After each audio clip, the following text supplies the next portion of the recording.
আপনি নিশ্চয়ই দেশ বিদেশ এবং এশিয়ার সবচেয়ে ধনী ব্যক্তিদের সম্পর্কে শুনেছেন।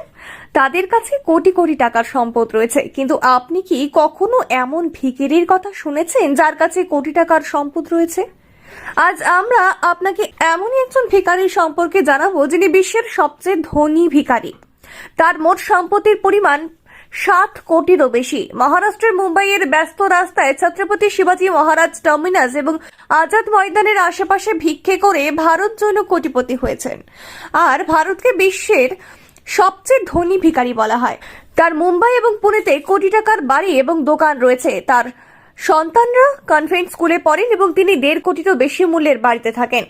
টাইমস অফ ইন্ডিয়ার এক প্রতিবেদনের মতে, ভারত জৈন জন্মসূত্রে কোনো ধনী পরিবারে বড় হননি। তার পরিবার ছিল চরম আর্থিক দুর্দশাগ্রস্ত।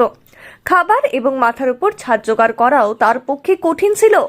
এই কারণে ভারত পড়াশোনা শেষ করতে পারেনি। তবে ভারত তার ভাগ্য বদলে ফেলেন এবং বর্তমানে তার 7.5 কোটির সম্পত্তি রয়েছে, যার মধ্যে বেশ কয়েকটি বিনিয়োগ এবং আয়ের উৎস রয়েছে, যা গড়পড়তা অফিস কর্মীর থেকেও অনেক বেশি। মাসিক আয় 60,000 থেকে 75,000 টাকা। পরিবারের বাধা সত্ত্বেও ভারত জৈন ভিক্ষা চালিয়ে গেছেন। 40 বছরেরও বেশি সময় ধরে তিনি ভিক্ষে করছেন। তার দৈনিক আয় 2,000 থেকে 2,500 টাকার মধ্যে, যা স্থান এবং পথচারীদের উদারতার উপর নির্ভর করে।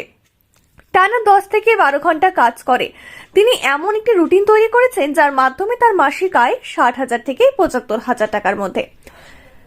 1.4 কোটির সম্পত্তি। ভারত জৈনের সম্পত্তি কেবল ভিক্ষার আয় থেকে আসেনি। তার আর্থিক সাফল্যের অন্যতম কারণ তার বুদ্ধির দীপ্ত বিনিয়োগ। তার মুম্বাইয়ে 2টি ফ্ল্যাট রয়েছে যার দাম 1.4 কোটি, আর সেখানে তিনি তার স্ত্রী, 2 ছেলে, বাবা এবং ভাইয়ের সঙ্গে থাকেন। এছাড়াও তার থানে এলাকায় 2টি দোকান রয়েছে যেগুলো তিনি প্রতি মাসে 30,000 টাকা ভাড়া পান। ভারত জৈনের 2 ছেলে একটি বিখ্যাত কনভেন্ট স্কুলে পড়াশোনা করছে এবং এখন পারিবারিক ব্যবসায় সাহায্য করছে। জৈন পরিবার একটি স্টেশনারি দোকান চালায়, যা তাদের আয় আরো বাড়িয়ে দেয়। ইকোনমিক টাইমসকে দেওয়া এক সাক্ষাৎকারে ভারত জৈন যে তার পরিবার তাকে ভিক্ষে ছেড়ে দেওয়ার পরামর্শ দেয়, কিন্তু তিনি মানেন না। তিনি তার সিদ্ধান্তে অটল এবং বলেন, আমার ভিক্ষে করতে ভালো লাগে এবং আমি এটা ছাড়তে চাই না।